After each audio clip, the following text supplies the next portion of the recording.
మొత్తం ఫ్యామిలీ అంతా కూడాను దీనిపైన ఒక యజ్ఞంలాగా ఒక యాగంలాగా నిర్వహిస్తూ వచ్చారు. 3 ఏళ్ళు కష్టపడ్డారు.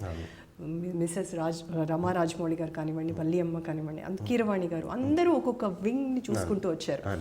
సో ఇప్పుడు కొంత రిలాక్స్ అవుతున్నారు. సో ఎప్పుడైనా విసుగు అనిపించిందా? అబ్బా అని విసుగు అసలు ఎప్పుడు ఏనాడు విసుగు అనిపించలేదండి. మెంటల్గా ఫిజికల్గా ఒక్కోసారి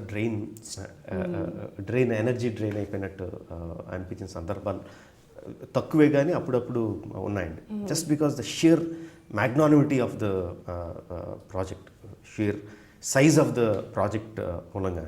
so day in day out చేస్తా ఉంటే మైండ్లో ఎక్సైట్మెంట్ వాజ్ దేర్, బట్ ఫిజికల్గా కొంచెం స్ట్రెయిన్ అయిన సందర్భాలు ఉన్నాయి. బట్ అందరికీ కూడా, నేను ఒక్కడే కాదు, అందరికీ కూడా అది ద హోల్ యూనిట్ అందరికీ కూడా ఒక ఇదేంటంటే శివగామి క్యారెక్టర్ అంటే ఒక సోర్స్ ఆఫ్ ఎనర్జీ లాగా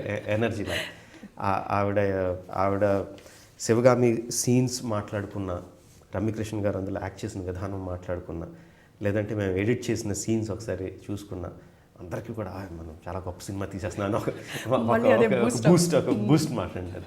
ఓకే.